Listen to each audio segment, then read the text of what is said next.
یقیناً مذہب زمین کے ساتھ، ماحول کے ساتھ. دیکھیے مذہب اثر انداز ہوتا ہے، وہ انفلوئنس مذہب کرتا ہے، باہر سے آئے گا اور وہ اثر انداز ہوگا. وہ آسمانی چیز ہے. یوں سمجھ لیجئے کہ زمین سے جو کچھ پیدا ہوا ہے وہ انسان ہے.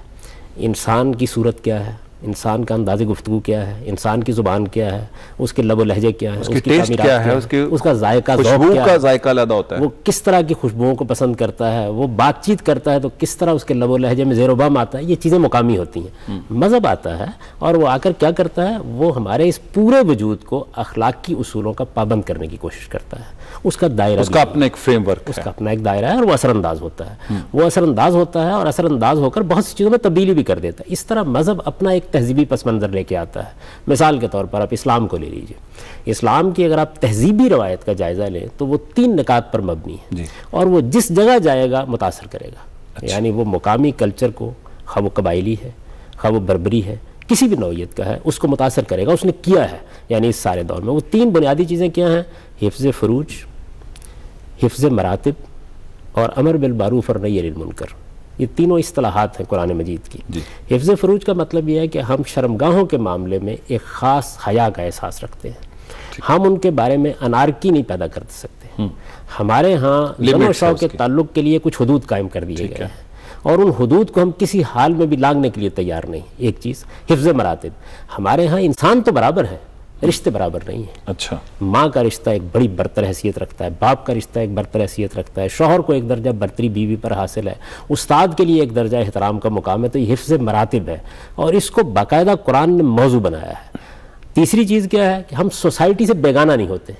یعنی ایک تو اصول یہ ہے نا کہ تجھ کو پرائی کیا پڑی اپنی نہ بیڑ تو. ایک یہ ہے کہ نہیں، جو مسلمہ اخلاقیات ہیں ہم چاہیں گے کہ اس کی ترویج ہو. اچھا، اور جو مسلمہ منکرات ہیں، برائیاں ہیں، ہم چاہیں گے کہ سوسائٹی میں وہ نشو و نما نہ پائیں. اسی کو ہمارے امر بالمعروف اور نہی عن المنکر سے تعبیر کیا جاتا ہے.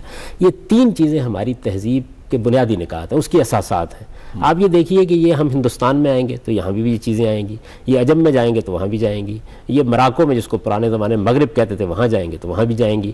ان تینوں چیزوں کو اسلامی تہذیب آپ کہہ سکتے ہیں، اسلامی تہذیب کی اساسات کہہ سکتے ہیں. لیکن یہ کہاں آئیں گی؟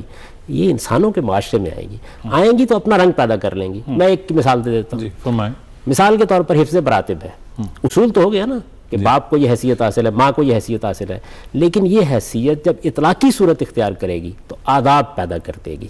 وہ آداب آپ کے مقامی ہوں گے، وہ چاہے پنجابی ہوں، چاہے مراکش کے ہوں، چاہے ترک کے وہ مقامی ہوں گے. آپ دیکھیے کہ ڈپٹی نذیر احمد کے ناولوں میں آپ کو یہ نظر آئے گا کہ وہ لڑکا اپنی ٹوپی بیچ دیتا ہے اور ٹوپی بیچنے کے بعد وہ گھر جانے کے لیے تیار نہیں ہے، اس لیے کہ اس وقت کی تہذیب میں ننگے سر گھر جانے کا مطلب یہ ہے کہ وہ بے ادبی کا ارتکاب کر رہا ہے. ٹھیک ہے، لوکل ویلیو ہے، ایک چیز ہے نا. اس کے دین سے کوئی تعلق نہیں. یعنی والدین کے ساتھ بات کیسے کرنی ہے، ان کے سامنے بیٹھنا کیسے ہے، ان سے اختلاف کیسے کرنا ہے. اب یہ جو اطلاقات ہیں، یہ اطلاقات مذہب نہیں بتائے گا، یہ مقامی رنگ اختیار کریں گے. مذہب کیا کرے گا؟ وہ آپ کے وجود پر آ کر اثر انداز ہوگا اور کہے گا کہ نہیں، حفظ مراتب کو قائم رہنا چاہیے. مثال کے طور پر جو موجودہ مغربی تہذیب ہے وہ اپنی اساس میں ان تینوں اصولوں کو تسلیم نہیں کرتی. وہ انارکسٹ ہیں اس بیہیویئر، تینوں کو تسلیم نہیں کرتے. وہ خاندان کو بھی نہیں ایکسپٹ کرتے، خاندان کو بھی تسلیم نہیں کرتے، مراتب کے معاملے میں بھی حساس نہیں ہیں اور اس چیز کو بھی ماننے کے لیے تیار نہیں ہے کہ ہمیں معروفات کو فروغ دینا ہے اور منکرات کو سوسائٹی میں ختم کرنے کی کوشش کرنی ہے. یہ تینوں چیزیں ہمارے امتیازات ہیں اور یہ امتیازات ہمیں ہمارے دین نے دیے ہیں. اس کی اساسات قرآن میں ہیں، اللہ کے پیغمبر کے ارشادات میں ہیں. یہ ہمارے کلچر پر اثر انداز ہوں گی، یہ ہماری تعمیرات پر اثر انداز ہوں گی، ہمارے فنون لطیفہ پر اثر انداز ہوں گی، ہماری شاعری، ہمارے ادب پر اثر انداز ہوں گی. ہر جگہ ان کے اثرات ہوں گے. اچھا، جو لباس ہے یہ بنیادی طور پر کلچر کی ایک بہت بڑی ریفلیکشن ہوتی ہے کہ ایک آدمی شلوار قمیض میں تو امیجیٹلی گیس کر سکتے ہیں یہ پنجابی ہے یا پاکستانی ہے یا پشتون ہے. کیا لباس کا کوئی مذہب ہوتا ہے؟ کوئی مذہب نہیں ہوتا. لباس بھی اصل میں مقامی روایات سے پیدا ہوتے ہیں. اس کی لیمٹ وہی ہے جو آپ نے تینوں میں سے وہی چیز. یعنی بات یہ ہے کہ اگر حفظ فروج ہمارے ہاں ایک بنیادی قدر ہے تو ایسا لباس ہونا چاہیے کہ جو حیادار لباس ہو. جسم کی نمائش کرنے والا لباس نہیں ہونا چاہیے. وہ مغربی بھی ہو سکتا ہے، مشرقی بھی ہو سکتا ہے. جین جنسی ہے وہ اگر پہنی جائے تو وہ اس کو حیا میں گنا جاتا ہے؟ نہیں، کوئی رکاوٹ نہیں ہے اس کے اندر. دیکھیے یہ تو آدمی کا ذوق ایسا ہونا چاہیے کہ جو لباس بھی سلوائے وہ ایسا لباس ہو کہ یہ محسوس ہو کہ آدمی نے واقعی حیا کو ایک قدر کے طور پر مانا ہوا ہے. اسی طریقے سے لباس کے معاملے میں ہم اس چیز کا لحاظ رکھتے ہیں کہ وہ ہمارے پورے وجود کو ایک مسلمان کے طور پر پیش کریں, ہمیں نماز پڑھنے میں کوئی دقت نہ ہو, بزرگوں کے سامنے کوئی جانے میں دقت نہ ہو. یہ چیزیں ہیں جو ہمارے اس میں موسم بھی اہم ہے. اگر تہمت باندھ کے آپ اوسلو میں نماز پڑھنے جائیں گے تو یہ تو ایک بڑی لاجیکل سی لگے کہ ٹھنڈے ملک کا لباس نہیں ہے. بات یہ ہے کہ لباس وقت کے ساتھ بھی ترقی پاتے ہیں, قوموں کے باہمی اختلاط سے بھی ان میں تبدیلیاں آتی ہیں. Very important. قوموں کا جب اختلاط ہوتا ہے, اس وقت دیکھیے نا, مثال کے طور پر آپ اس وقت یہ نہیں کر سکتے کہ چاقو صرف وزیر آباد میں بنیں گے اور وہیں بک جائیں گے. ایک زمانے میں بڑی شہرت اس بات کی, لیکن اب ایسا کر سکتے ہیں آپ. معیشت بھی عالمی معیشت ہو گئی, لباس بھی عالمی لباس ہوتے چلے جا رہے ہیں. یہ جو میڈیا ہے آپ کا, جس طریقے سے اس نے دنیا کو ایک گاؤں بنا دیا ہے, اس کے بھی اثرات ہوں گے. ان اثرات کے معاملے میں تواحش کا رویہ اختیار کرنا, وحشت ہوتی ہے نا بعض اوقات, بالکل ہوتا ہے, یہ کوئی اچھا رویہ نہیں ہے. یعنی آگے بڑھنا چاہیے, آپ اپنی بنیادی قدروں کو ملحوظ رکھیں. وہی میں نے جو آپ سے عرض کیا نا کہ حفظ فروج ہماری بنیادی قدر ہے, حفظ مراتب ہماری بنیادی قدر ہے, امر بالمعروف اور نہی عن المنکر ہماری بنیادی قدر ہے. ان تینوں چیزوں کی بنیاد پر ہم اصرار کریں گے کہ کچھ تبدیلیاں کی جائیں, لیکن قبول کریں گے نئی باتوں کو. اس لیے کہ اگر ہم یہ نہیں کریں گے تو ہم زمانے اور تاریخ سے لڑنا چاہیں گے, اور اس سے لڑ کے کبھی کوئی قوم کامیاب نہیں. آپ جدیدیت کے حامی ہیں, اور اس کا کیا کانسیپٹ ہے آپ کے نظر میں؟ یہ بات یہ ہے کہ میرے نزدیک یہ الفاظ جو ہے نا جدید اور قدیم, یہ اضافی الفاظ ہیں. اچھا, اصل چیز یہ ہے کہ آپ کو زندہ اور بیدار رہنا چاہیے. ارتقاء آپ کا مطلب ہے ایوولوشن. بات یہ ہے کہ کچھ لوگ ایسے ہوتے ہیں کہ جو قدامت میں جیتے ہیں, ان کے یہاں صورتحال یہ ہوتی ہے کہ وہ اپنے ماضی کے حافظے ہی کو دہراتے رہتے ہیں. میرے نزدیک اس طرح کے لوگ بھی کوئی خدمت انجام نہیں دیتے. بعض لوگ مستقبل کے خواب دیکھتے رہتے ہیں, وہ بھی کوئی خدمت انجام نہیں دیتے. وہ بھی جٹوپیا ہے. وہ بھی ایک جٹوپیا ہے. آپ اس کے خواب دیکھ سکتے ہیں اور خوابوں کی دنیا میں رہ بھی سکتے ہیں. اصل میں آپ کو اپنے حال کو دیکھنا ہوتا ہے. حال ایک زندہ حقیقت ہوتی ہے, اسی نے کل ماضی بن جانا ہے اور اسی میں آپ کا مستقبل پوشیدہ ہوتا ہے. اس حال کو آپ دیکھیں کہ اس کے تقاضے کیا ہیں. ہو سکتا ہے کہ جس چیز کو آج آپ جدید کہہ رہے ہیں وہ 10 سال کے بعد قدیم ہو جائے, تو اس کا مطلب یہ ہے کہ یہ قصہ جدید و قدیم کوئی چیز نہیں. اچھا, لیکن جو ماڈرنائزیشن ہے, مثلا جدید ہونا رویے میں, زندگی کے رہن سہن میں, جو سائنٹیفک انوینشنز ہیں ان سے مستفید ہونا, اور نئی انوینشن سے, تھاٹس کی انوینشن سے مستفید ہونا, ماڈرنائزیشن میں آتا ہے. یہ بھی تعبیر ہے. میں آپ سے عرض کروں, زمانہ ایک, حیات ایک, کائنات بھی ایک, دلیل کم نظری قصہ ہے جدید و قدیم. اچھا, یعنی زمانہ, زندگی, اس کے تقاضے, اخلاقی اساسات یکساں چلی آ رہی ہیں.